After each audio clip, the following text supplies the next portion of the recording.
अकोला जिल्ह्यात अचानक आलेल्या वादळी वाऱ्यासह पावसाने मोठा तडाखा दिला आहे।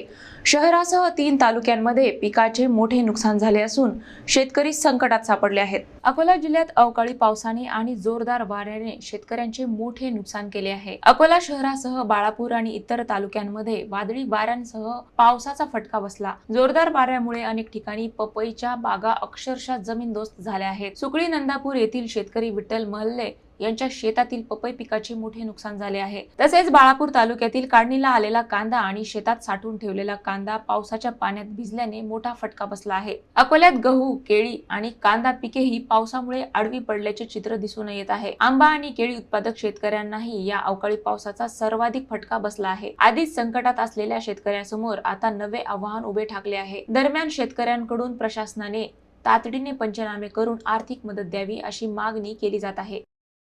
माझा इथं 3 एकर कांदा लावलेला होता। 3 एकरामध्ये पूर्ण उपटून पगर लावलेले आहे। अचानक पाणी आल्यामुळे पूर्ण कांदा खराब झालेला आहे। जवळपास माझा 4 लाखाचा कांदा वाया गेलेला आहे।